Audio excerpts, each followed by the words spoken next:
Edad, numero lang yan. At my age, I've only been getting stronger. You see, I've built for more. More intensity to stay in shape. More energy for new experiences.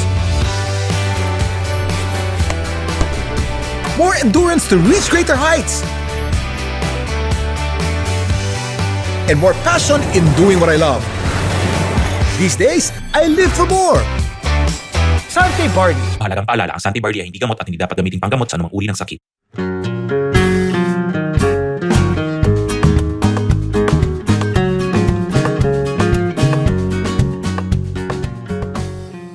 Magandang araw sa inyo lahat. Welcome to another episode of Ano Ba Talaga with Kuya Kim. Dito po sa podcast na to, we talk about anything under the sun. Kahit ano pwedeng pag-usapan dito. Importante, meron tayong audience takeaway. After you listen or watch this podcast, dapat may natutunan kayo, na-inspire kayo, na-aliw kayo.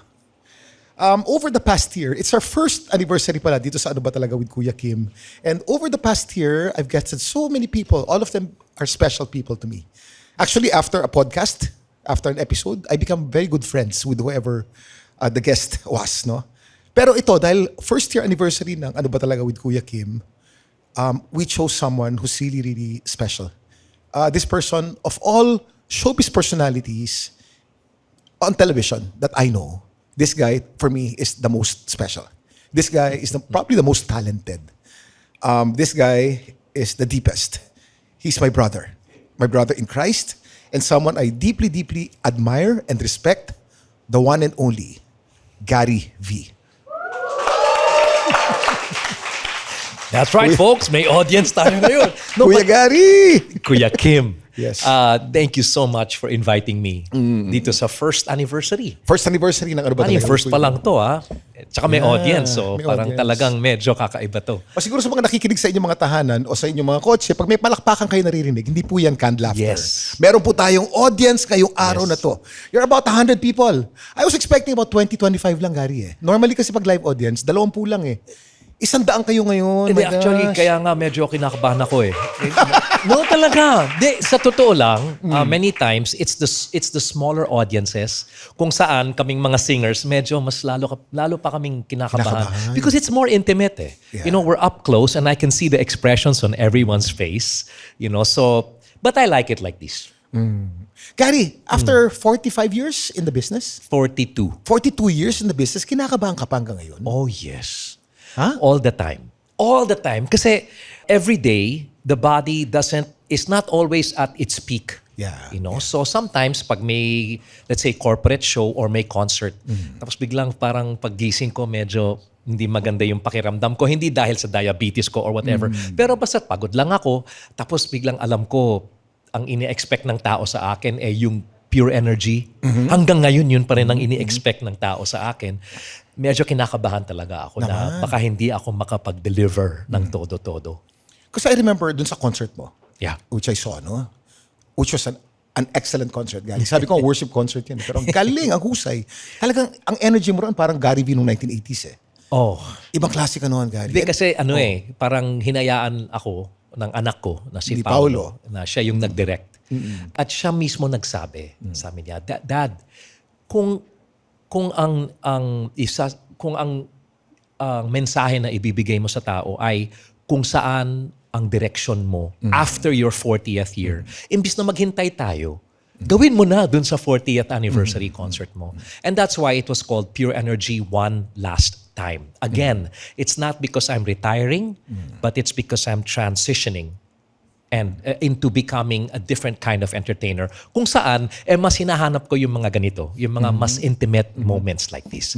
And apparently, I've been getting feedback from different people that they do like it like that.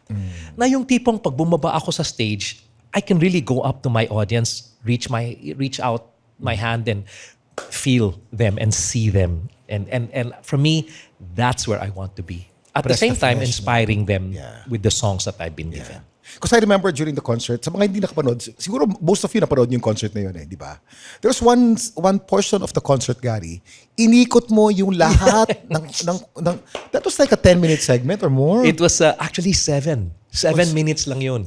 Pero, Gary, I know, it was different. But that was so generous of you. Yeah. Na kinamayan mo lahat ng pwede mong kamayan. Yes. Inikot mo yung buong Kasi buong sila auditorium. sila yung dahilan, di ba? Oh. I mean, ginamit sila ni Lord, no, of course. Pero sila yung dahilan kung bakit myself, Martin Nievera, Shasha Padilla, Ogie Alcacid, Regine Velasquez, kung bakit kami naririto. So ang ginawa kasi namin sa MOA was that umakyat ako dun sa layer na parang division between upper box and lower box. Doon ako umikot. Inikot namin yung buong MOA. And I was able to sing songs like Kailangan Kita, Minsan Lang Kita Iibigin, and How Did You Know? As I went around the entire venue. And Yeah. we've never done that before. Yeah. But it felt so good to see people up close and personal and to just to press flesh. sing, How Did You Know? Ba't inuulit-ulit mo yung kanta na yan, Gary? I needed someone. And ewan ko ba? Bakit ba? Ganito po yan. May inside joke kami ni Gary eh. Kasi yung How Did You Know, ang pinakaunang singer niyan was Chicky Pineda. Si Chicky Pineda was my girlfriend in the 90s. Yeah. Sabayan ko na ng background music. Gusto Sige, mo, tuloy mo. gawin natin. Parang, sige. Tarararang, Ito po ang tunay na storya ng How Did You Know. that you came Noong 1990s, into my umibig ako life. sa isang napakagandang dilag. Ang pangalan niya ay Chicky Pineda. Asked for my name. Nagtagal ang aming relationship ng mga 3 taon. You had the most Pagkatapos ng 3 taon, beautiful smile. kinakanta niya sa akin palagi ang kanta na yan. Ngunit, sinabi niya, My life started to change. hindi ko na kaya, Kim. I'd wake up each Mahal kita, day, pero hindi ko na kaya. alright, Iniwanan ako ni Chicky. with you Masakit. right by my Naiyak ako ng side. todo-todo. Makes me feel that Life went on. will work out. Nakapangasawa ng maganda si Chicky ngayon. Ang ganda ng buhay sa Canada. Yeah. So, ang happy ending naman, Chicky married well. How did you know Chicky has beautiful kids. I needed someone I married well. like you in my I also have life? beautiful kids. That there was an Pag mag-isa ako, minsan, empty space Naisip ko pa rin in my heart. what may have been You came at the But what right is time is what is. in my life. How did you know?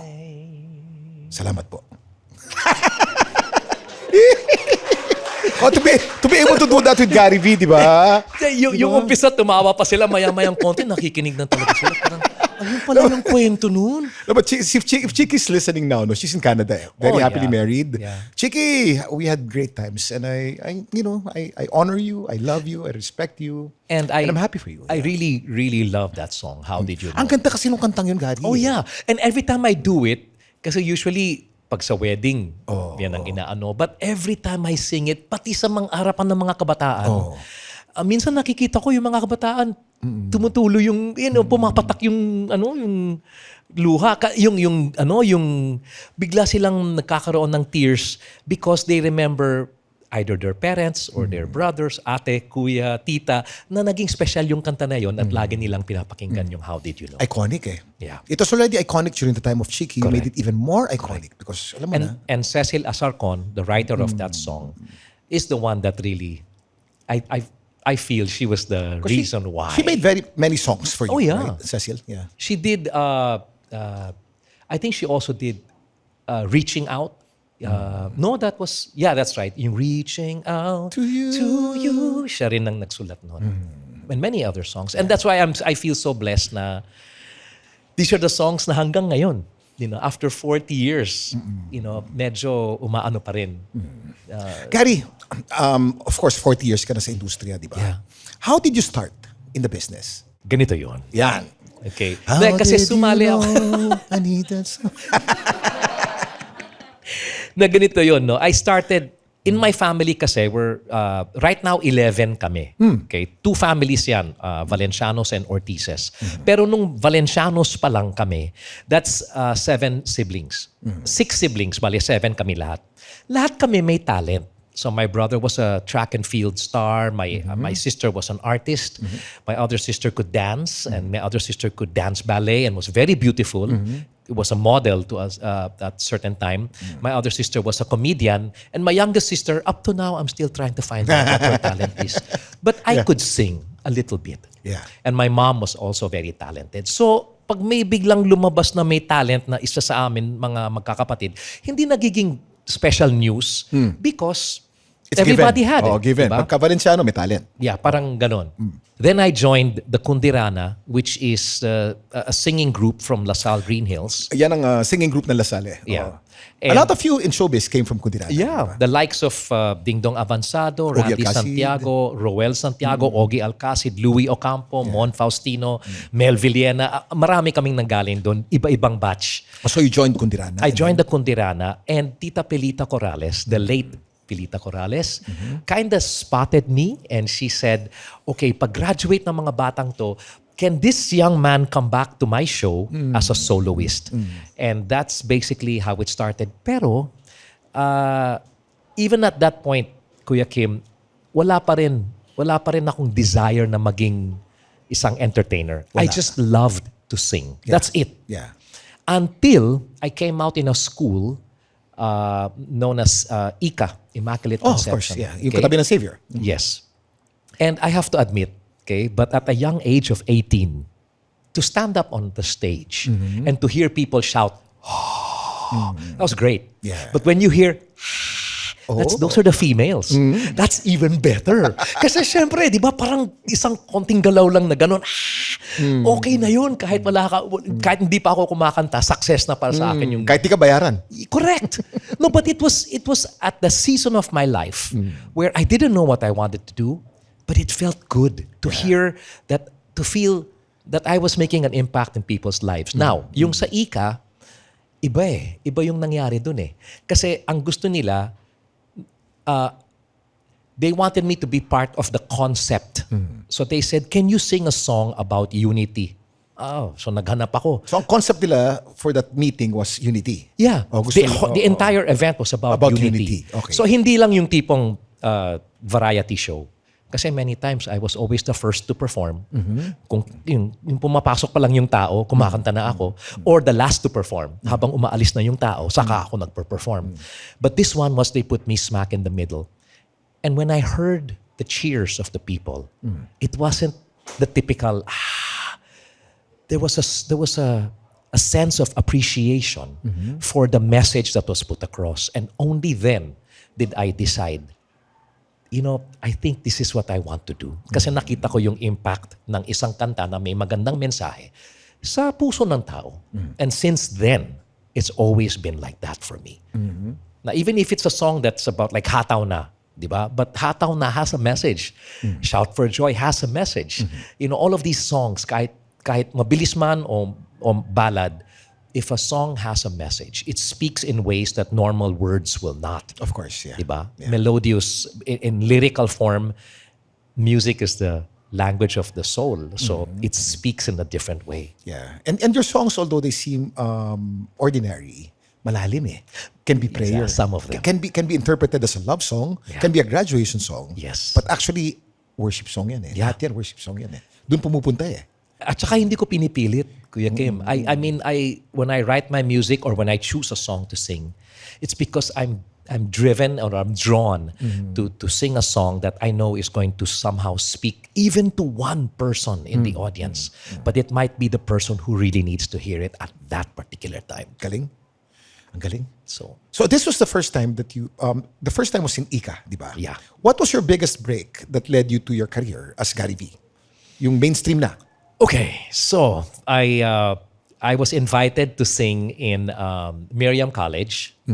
And in Miriam College, after I sang, there was this lady from behind me that said, excuse me, are you Gary Valenciano? And I looked and I said, yeah. And this person that I saw had just finished performing. So naka-makeup siya. And I have to admit, and I've shared this before and I will not change the story.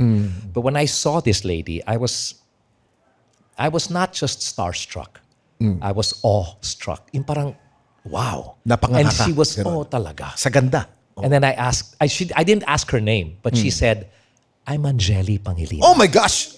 Woo! Yung pala storya noon. Okay ba? Okay Yung ba? Ang ganda ng Pogi intro. points ba? Di ba? Ang ganda ng build-up. Ang ganda No, but ng build-up. yun ang talagang nangyari. And I'm not trying to fabricate or anything or make it cinematic. But think about it. Here's a 17, 18-year-old Yeah, guy yeah. who just finished performing, and I'm watching all the other performers performing in Miriam College, and then all of a sudden, excuse me, I said, yeah. And when I looked, yeah, It was Angeli. I'm Angeli Pangilinan. Do you have a manager? Yeah. Not yet, no.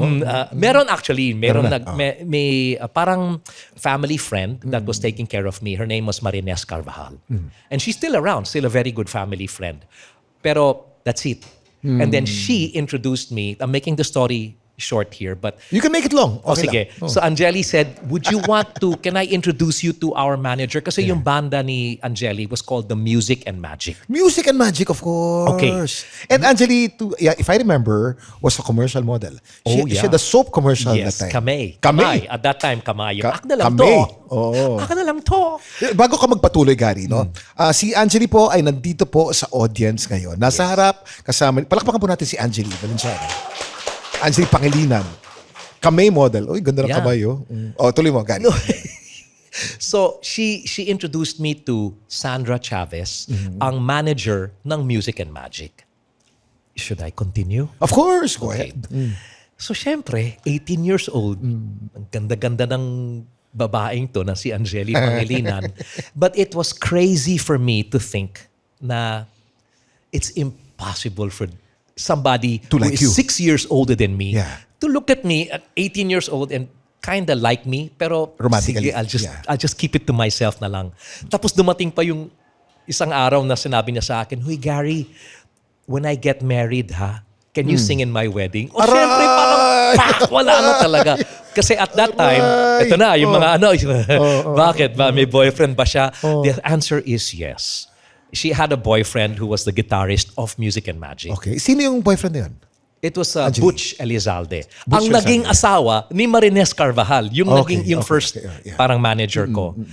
And we're all very close, okay? We're all good friends now. But syempre, at that time, being young, I had no idea, Kim, na this girl would actually end up with me. Of course, yeah. But as the days went by, we were rehearsing almost every day together kasi yung banda ko ay yung mga musikero ng Music and Magic. And then Cool Ledesma pa got me to be guest in her concert. So it was Cool Ledesma and the Music and Magic. That's what it was. It wasn't just Music and Magic. Later on, Cool went on her own. Then it became Music and Magic. And this And Cool Ledesma solo. Yeah. Correct. And then two artists by the name of Jaja Padilla and Gary Valenciano started performing often together, and we would have Music and Magic with us. So it was very difficult for me to push aside what this heart felt. Okay. Now, before I get into how it all came together, it was Angeli. Before any relationship ever existed, it was Angeli who first told me, now one of these days, Gary, you won't be able to walk the mall anymore.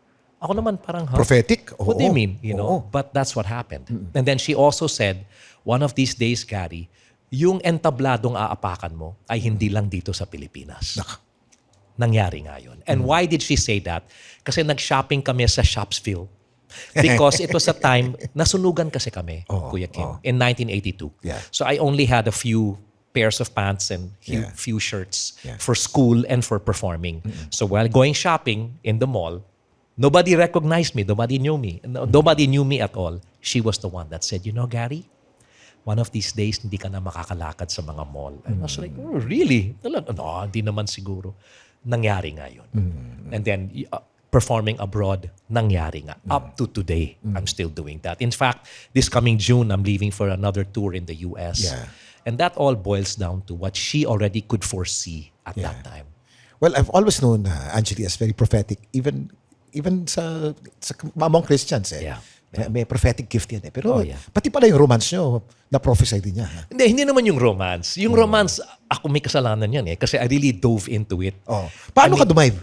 Paano mo binrake yung ice? Eh, kasi na-friend zone ka na eh. Ganito Diba? yun, ano? Ganito yun. Oh. It's shucks. No, it's I fell in love with Angeli even before she knew I was in love with her. Yeah. Okay. And there was one time when there was another girl that was being linked to me, but that girl had already somebody. So I didn't anymore, pursue So ang kinikwento ko kay Angeli palagi ay ginagamit ko yung pangalan ng babaeng yon. Na, I think I like her and actually, but it was really her. I think I like her. Kasi and, may boyfriend siya nun eh. May boyfriend na siya siya. nun eh. Oo. At yung babae na nililink sa akin, may boyfriend na rin. din. So in other words, I was just alone. Struggling. Not knowing how I was going to express what I felt for the girl that I really, really loved. Style high school yan eh, second person. Pero hindi mo masabi na siya naman talaga yun eh. Dinadaan sa iba, di ba? Pero meron pa eh. Kaso kakahiyakin. Say it na. Sabi ni Angeli, say Pero it na. sa Say it lahat na. ng mga don't judge me, okay? No, talaga. But then, Angeli could see that I was basically on my own. Okay? My house burnt. We were building up again and I didn't know if the career was going to last and all. So one evening, Angeli comes to the house as beautiful as ever with her boyfriend. Hi, Gary. Oh, Gary, I want you to meet someone. And she introduces me to her younger sister, Si Felici. Felici. Felici, keyboardist, songwriter, At medyo hawig niya. Oh. beautiful voice, and beautiful person. And Felici was a beauty queen, di ba? She was Yes, she was but beauty for queen. me, what really struck me was Felici was when when you see a person and you say beautiful inside out. Hanggang ngayon, that's how Felici is, and the whole family agrees to that. Okay, so nagkaroon ako ng feelings for Felici, but I honestly feel na to all the young guys watching right now, sorry but when your heart feels for someone, you cannot use anybody else to cover that up. Because in the course of time, Lalabas. lalabas pa rin eh.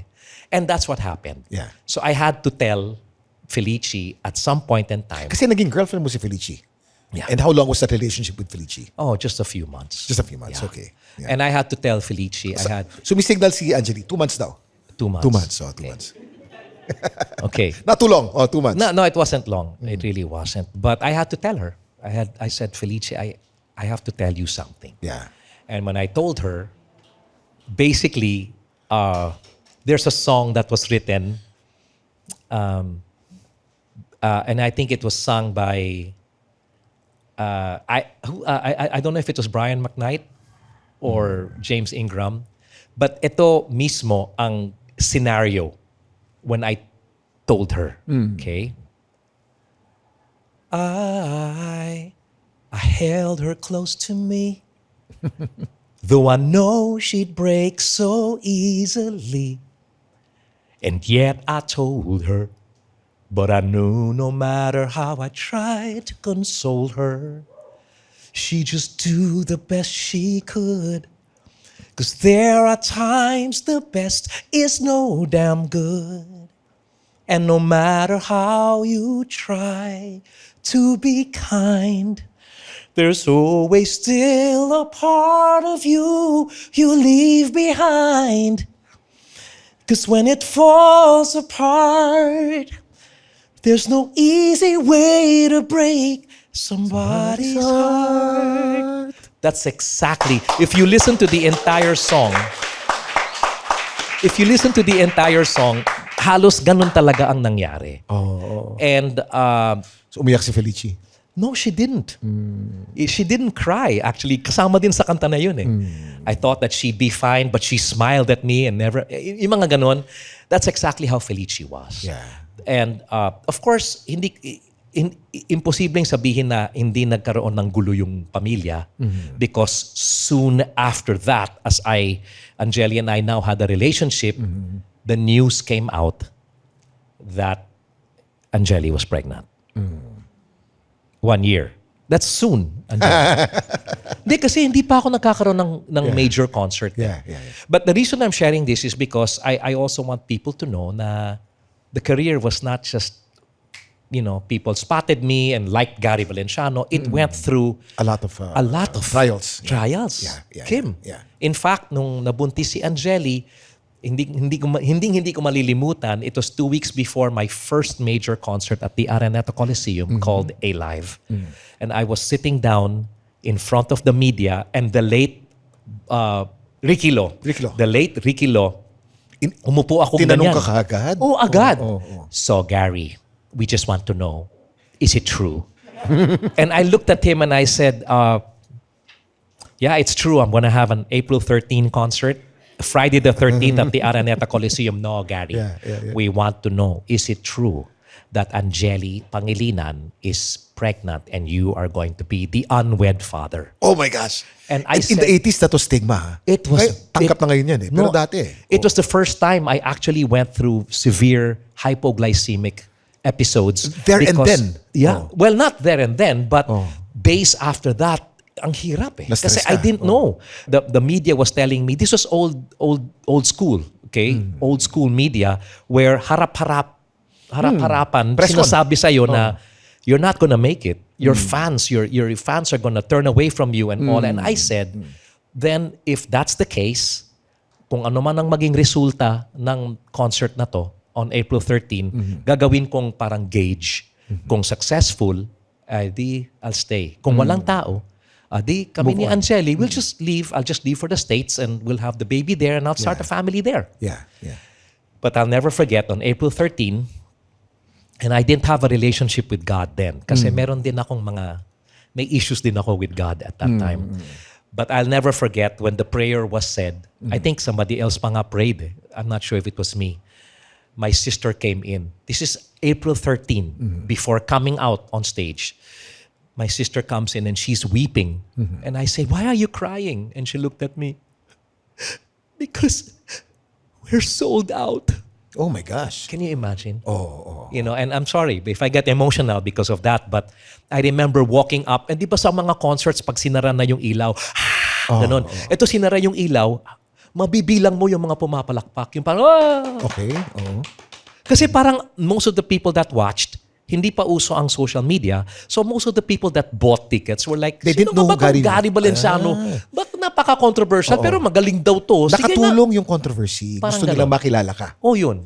So sige nga, panuurin nga natin. So nagsara yung ilaw, wala ako narinig na Walang ganon. Pero galing ako sa bleachers eh. Tapos naglakad ako pababa. Alam mo, the first song was entitled Brand New Day. At nung narinig namin yung intro, saka ako narinig yung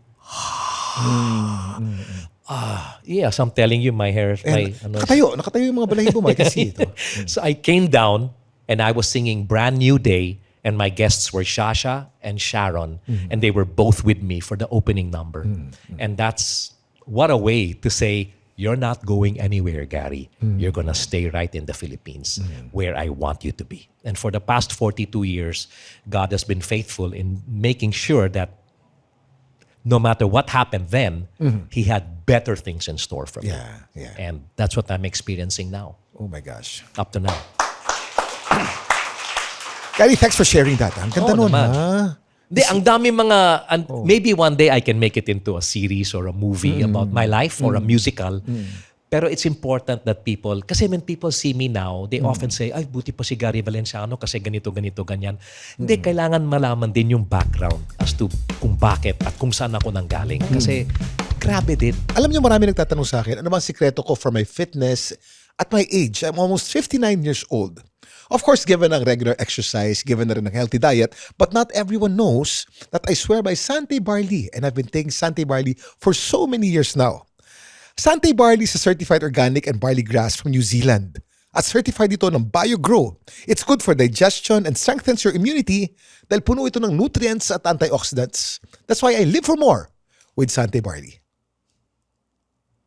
Pero ang challenges na pinagdadaanan mo, Gary, number one, type 1 diabetic ka. Yes, I am. Diba? At I remember you telling me before that your doctor told you na hanggang a certain age ka lamang pwedeng mabuhay. Kwento mo yun. In the very first time na na-diagnose ako, the normal level kasi, at that time, hindi ko alam kung This ganun was pa in the rin ngayon. 70s. This was in the 80s. 80s, 1980.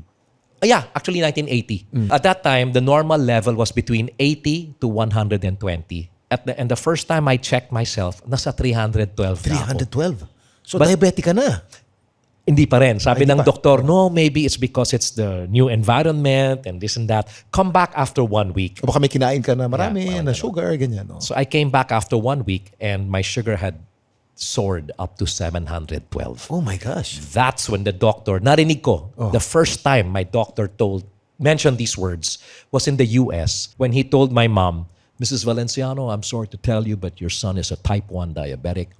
And, ma'am, type 1 diabetics are usually given an average lifespan of 30 years mula dun sa araw na na-discover yung ano. So I was 14.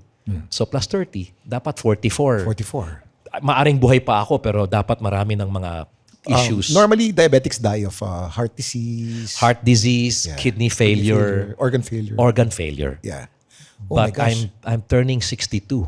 And look at you now, Gary. You can I still know. dance, you can still sing. No, bro, it's miraculous. Yeah. It's really miraculous talaga. I have, when they say Mr. Pure Energy, I have to point up and say, no, that's pure then energy. That's the source. That's why I'm bold about my faith because really, that's, sino pa ba? Diba? Who can keep me alive except the source of all my pure energy? Amen. And Gary, not only your diabetes was a challenge for you, because I remember seeing you in the hospital, you just had a heart attack or stroke. No, I was performing in ASAP, Yeah. April 18, I think it was, or April 23, ASAP. I was performing hataw na, and suddenly I felt this sharp pain in the middle of my Your chest. chest, yeah. And at the end of that number, tapos kasabay ko pa sila Darren Espanto, Puro bata. Inigo Pascual, Oo, and my puro son Gabriel Valenciano. Gab, And then I was trying to do hataw na. Natapos ko yung number, pero I remember hugging my son and saying, son, pray for Papa because I have a chest pain. And he goes like that. Kita sa video yan. Then I looked at the audience like that and I went like this. And then commercial gap. Pagpasok ko ng dressing room, ang taas-taas ng blood pressure ko. Pero parang unti-unting nawala yung pain. Pero alam mo, parang gumawa ako ng 2-hour concert. Yung ganun ang pagod ko na hindi ko maintindihan. And then when I had myself checked in the doctor, there is what they call the left descending artery. It's the main left artery of the heart. That was 95% blocked. Okay. And my doctor said, siguro Gary, isa na lang talon and maaring pumutok na yon. At And kung pumutok, if that massive happened, heart if that happened, I would have been gone Yeah. on national TV, Yeah. on stage. Yeah. And the only good thing would be na I ended up going to the Lord, doing what I love doing most. But thank God, He had other plans, so I had to have open heart. They gave me a double bypass on a single artery. Yeah. They cut my thigh para makakuha ng dalawa pang ugat para magkaroon ng bypass. And then 2 weeks later, habang nagpapagaling ako, nagkaroon na naman ako ng problema. Nagkaroon ako ng tubig sa kaliwang baga. Hindi pneumonia. It was called pleural effusion. Na minsan daw nangyayari talaga sa That's mga because of pasyente. infection, di ba? Parang Yeah, ganun. parang ganon. Yeah. And then, when they took a CT scan of the entire upper part of the body, para lang they could make sure that I was okay. Yeah. Yun nga, na tama. Nagkaroon ako ng pleural effusion on the left side of my lungs, on my left lung. But my doctor was concerned sa kung ano ang nangyayari sa kanan parte ng katawan ko. And he pointed at my kidneys and said, Gary, we have a problem with your kidney. And he looked straight into my eyes and said, Pards, you have cancer in the kidney. Oh my gosh. Oh. So, kung May 6 ito, June 13 naman, pumasok ako uli for partial nephrectomy of my kidney. Okay. And they took out the cancer. Yeah. That was it. That was both in 2018, In a span of 2 months. in a span of 2 months. And I remember, Gary, this is one core memory. I have a few that I'll never forget.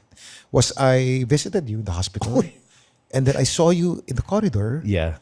You're being wheeled in. Yeah.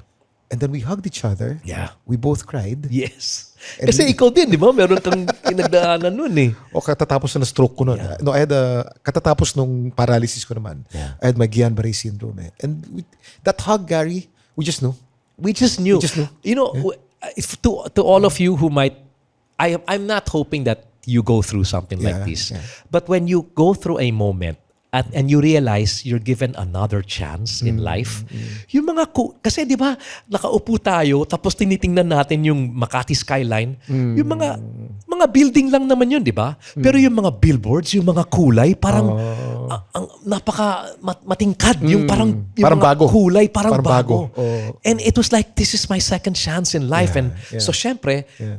the calling to the music would now be expressed in a different way. The Yeah. concerts would be done in a different way. Yeah. The value of the people in front of me would be far more valuable than ever before. The opportunities to reach out to people would be far more valuable. You know, and up to today, that's how it is. No, I remember, Gary, you told me then, Kim, from this point onwards, everything's gonna change. I'm gonna Yeah. go down to the schools. I'm gonna reach out to kids. Yeah. Tell me what happened. Okay, so in 2018, nagkaroon ako ng idea where I said, look, I want to be able to go back to the student body.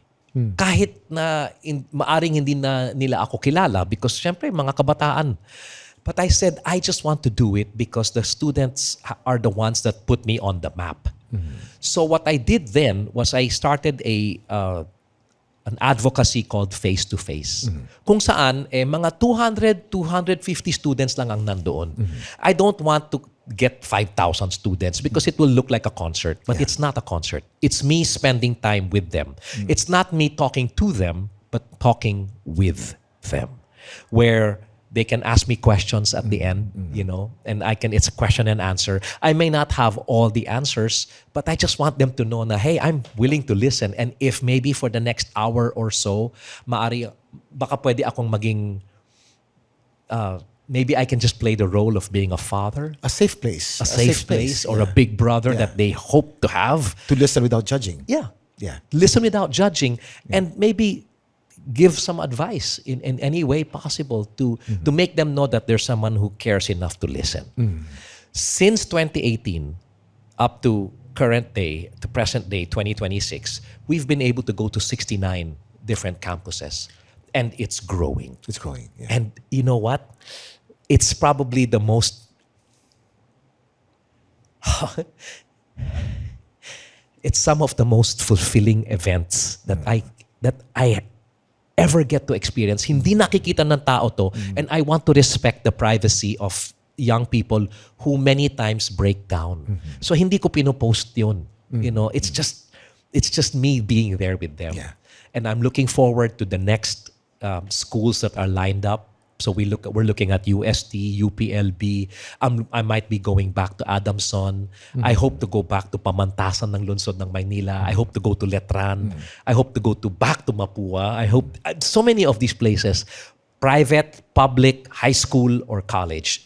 I'm willing to spend time with 200 to 300 students per session, and it's just me and my time, and me and my music, me and my life, and me spending time with perhaps the most precious of generations that we have today. It's amazing that you're doing this under the radar. Yeah, it doesn't have to be, you know, broadcast Ang and galing. all. For as long as at that moment we reach the people that are there, then okay. Then we look forward to the next. We go on. We move on.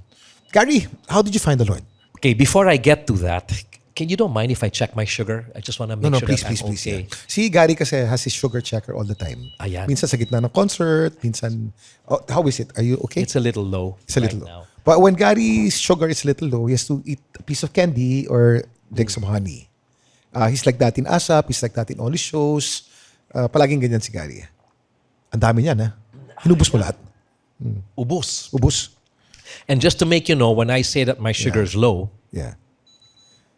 if I said 80 to 120 was the normal, Yeah. right now it's 54. Oh my gosh. Oh. And it's dropping Yeah. still. So, but that's my life. And God has been good. I'm still here. Okay, now we talk about God. Yeah, How did yeah, I yeah. come to How know did you the find the Lord? Lord? Yeah. Okay, it happened in November 12 of 1985. In the midst of the first peak of my career. Para sa mga kabataan na nandirito ngayon, there was a song that I had called Di Na Natuto, which maybe your Di parents na know. natuto. Yeah, yung Nandiyan Ka Na Naman, Tinutugso-tukso. And that was written by Danny Javier, the late Danny Javier of Apo Hiking Society. That song was my very first major Tagalog hit. Actually, it's my first Tagalog single. And napakalaking hit talaga. Ang hindi ko maintindihan is, why did the popularity and fame, bakit hindi ganun ang hit sa akin? Na bakit may kulang? And it's a common story, but it really is a common story where you have people who find so much fame and success and popularity and still come home Empty. to empty.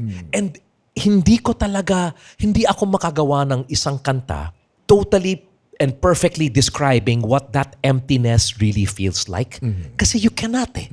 You can't describe. Hindi mo maintindihan kung bakit ganun. Ang daming fans. Snail mail pa nga yung uso noon. I'd have a lot of Handwritten. snail mail. Pero hindi eh. Wala eh. Kulang eh. And my wife, Angeli, noticed na I was forgetting about God. But I have reasons for that. My family broke up. It was a perfect family. And I said, why? Why did that have to happen, Lord? Sakristan ako nung maliit ako. I was serving you and still that happened. Then the diabetes and then the house burning down. At after all of that happened, sabi ko, okay, Lord, ako na muna bahala sa sarili ko, ha? If ever I need you, I will call you if and when I need you. But right now, I don't. May tampo ka, nagkatampo ka. I don't need you. Yeah, may nagkaroon. Pinabayaan mo ako, tampo. Correct. Parang you allow this to happen. O sige, I'll do things my own way na lang. But there was deep emptiness in my life.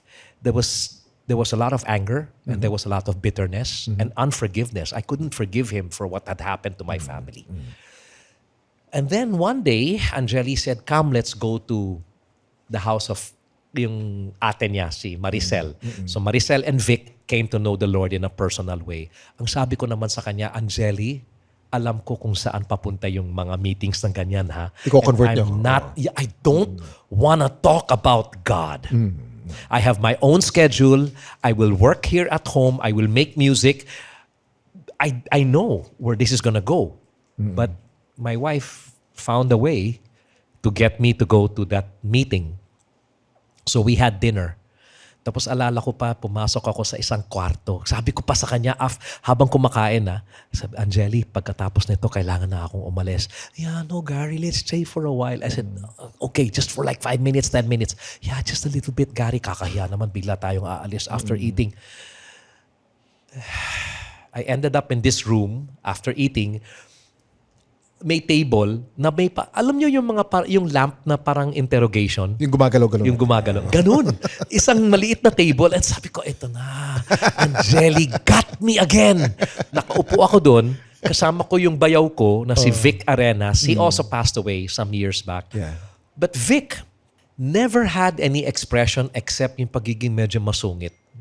Ganun siya. But here he was talking to me about the Lord. And syempre, galing akong Lasal Green Hills, syempre alam ko. Alam ko na yan. Sa ulo ko. Parang Sa ulo ko. tinatanong mo. Ang tinatanong mo sa akin. Nasabi na sa akin ni brother yan. Oo, alam ko na yan eh. Do you know Jesus Christ? Syempre, on the outside, it was, of course, I know Jesus Christ. But in the inside, it's parang, bro, why are you asking me things I already know? Of course, I know who Jesus is. He's the son of Mary and he was born on Christmas Day and he died. In a manger. And he rose from the dead. In 3 days. You know those things. Basic Of course, yan on the outside, it was, yeah, bro, of course I know. Yeah, he's the son of Mary and all. But then, there was one question that was asked that night na hanggang ngayon, hindi ko malilimutan. And the question was, okay, Gary, so if you died right now, where would you go? And us Filipinos, we have this notion of kailangan kumatok. Knock on wood. Knock on wood. Knock on wood, But at that time, I look back now, and at that time, I know for a fact that it was already the Lord speaking to me saying, Gary, you're going to entrust your life to a piece of wood? Can I just have a little bit of your time and just listen to what I have to say? And he was speaking through my brother-in-law, Vic.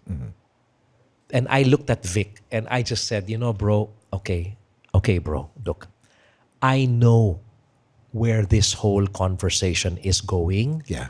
But I'm not ready for this. Yeah. What about next week? I'll tell my secretary to call. Imagine, bayaw ko, yung secretary. Dapat, di ba, I'll be the one to call you na lang. But I told him. Ang subtext nun, tigilan mo na yan. Yeah, parang, tigilan mo na yan. Parang bro, dehin na. I know. Yay, good effort, but I'm not ready for this. Yeah. And how he responded got to me also. What did he say? He says, okay bro, it's fine. And this is Vic na dati hindi ngumingiti yan. And he is smiling at me saying, it's okay, Gary. But what if on your way home, something happens? After all, none of us ever knows when our time is up. Yeah. And then I just saw myself slowly getting deeper and deeper into the conversation. In other words, I was allowing God to move. Yeah.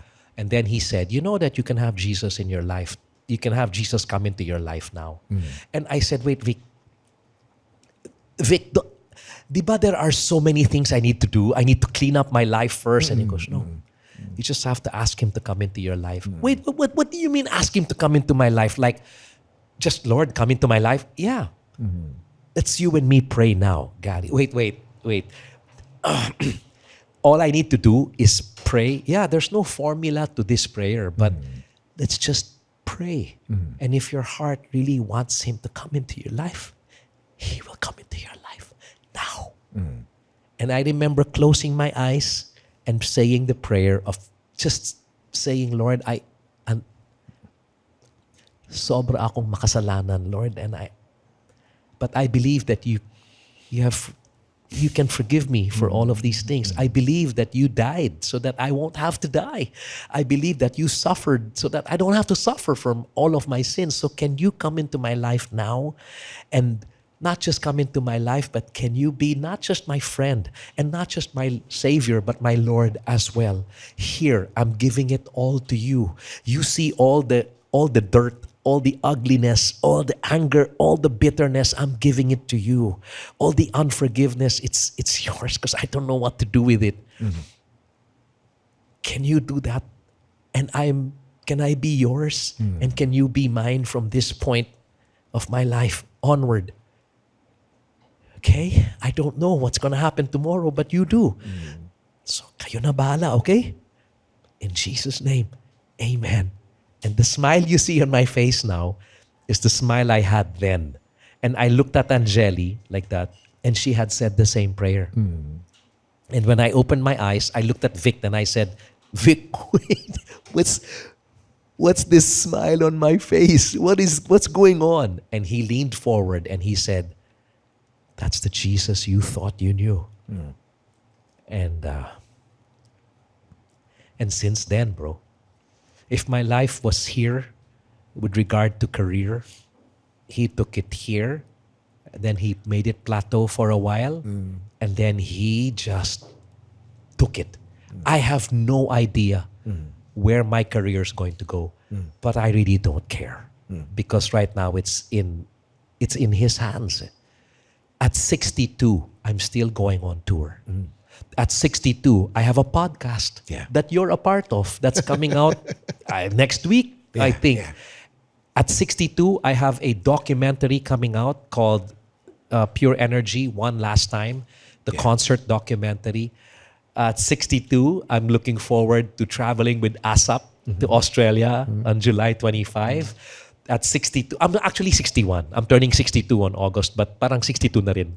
At 62, I can still ride my bike and enjoy it. At From 62, Antipolo to ABS. from Antipolo to ABS, And back- from Antipolo to Tagaytay, Yeah, from Antipolo to, I'm enjoying myself while I still can. Yeah. I'm just going for it. And it's not, I'm sharing this because I need people to know. It's not because, kasi ang bait-bait ni Sir Gary, ganun. We all have halos. Yung akin, many times, pundido eh. It doesn't shine.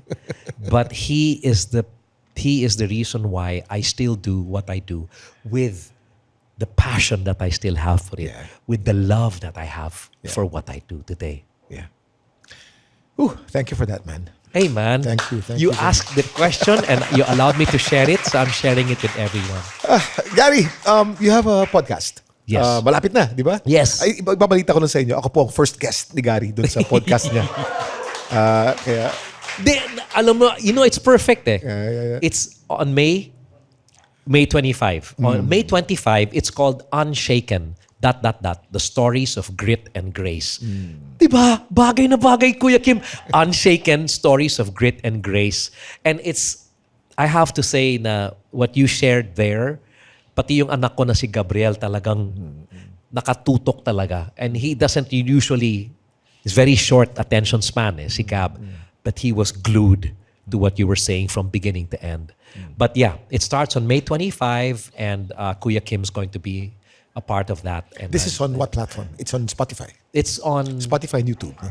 iHeart. Yeah. iHeart, yeah. iHeart Radio, and it's exciting. Hindi ko nga alam kung bakit, kasi usually ako yung ini-interview like this. Pero ako yung naging parang host, and I'm like, Hindi ka sa iba, no? Iba eh. Iba podcast eh. no, it's different. But iba. it was so nice to have you in my setup, Yeah. my studio at home, Yeah. and just talking like brothers, Yeah. that we really are. Yeah. Isa sa mga memories ko doon sa podcast na yun, pinapasok ako ni Gary doon sa studio niya. Ang bahay nila sa Antipolo eh. Meron siyang studio doon kung saan niya iniisip, kinocompose lahat ng kanta niya from the very beginning of his career. Yeah. That was the heart of the heart of the heart of the music of Gary V.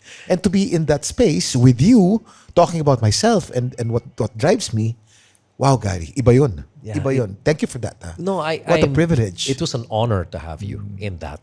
And whatever we do now, and however it hits, how it hits people, it's just so good to be playing that role at this particular time in the history of what's been going on. And what makes this one special is may live audience kasi tayo, and it's I'm a live performer, but this is not about performing. This is just really about sharing my life and what I've been through, in the simplest way possible. Yeah. Gary, tapos ng oras natin. Ang bilis, no?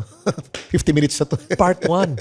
Kailangan may part 2 to. Kailangan may part 2. No, but Gary, I think it's very fitting that you pray for all our listeners. Who are, Really? Yeah. Ako? Pray for our live audience and pray for those who are listening, that whatever we spoke about may touch them, or whatever they're going through in their life, that makatulong tayo. Go. Sige. Go. Yeah. Sige.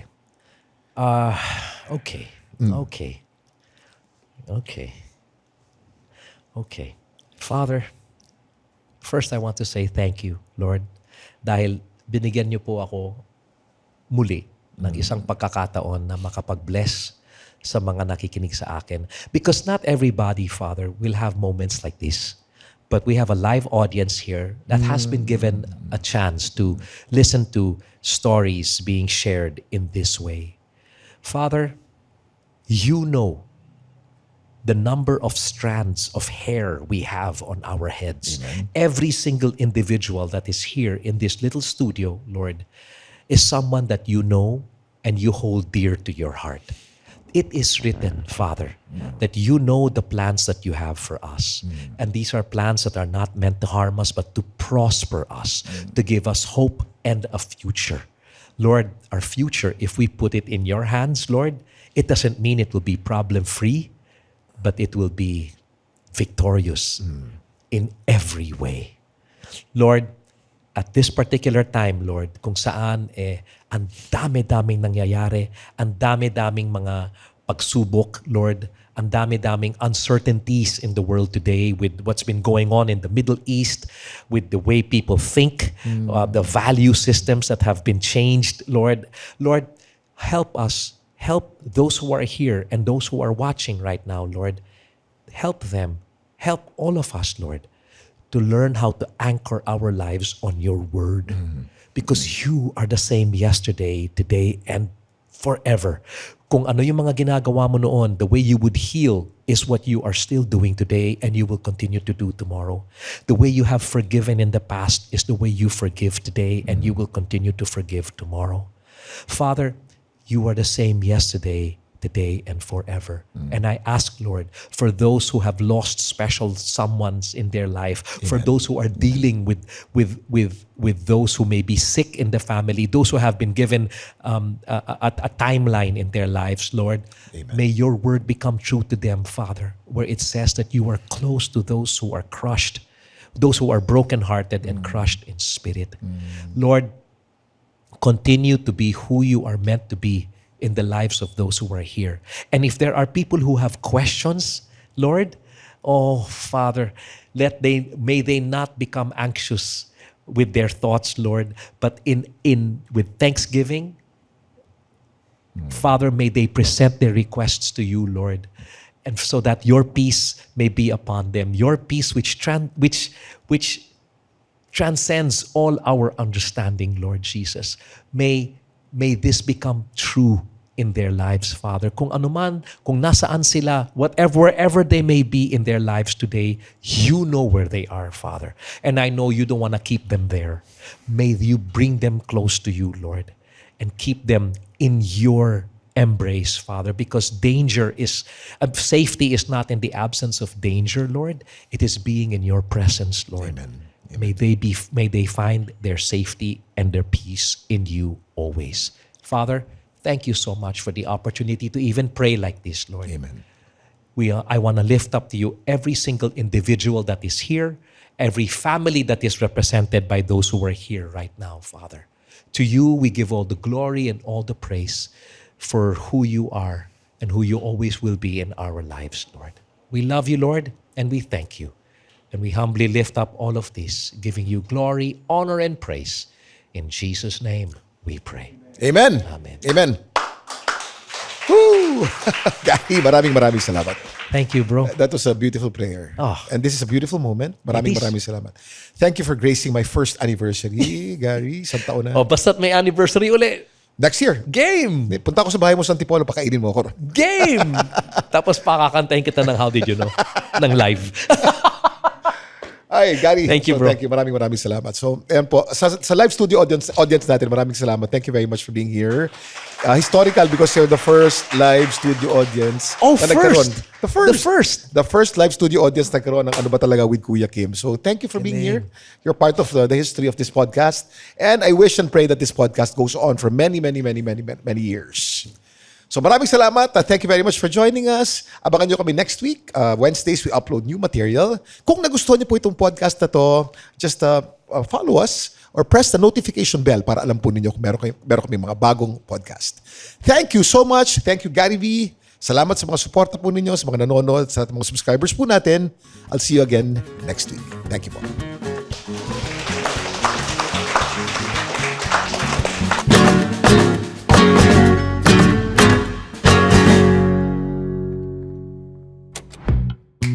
The Pod Network Entertainment.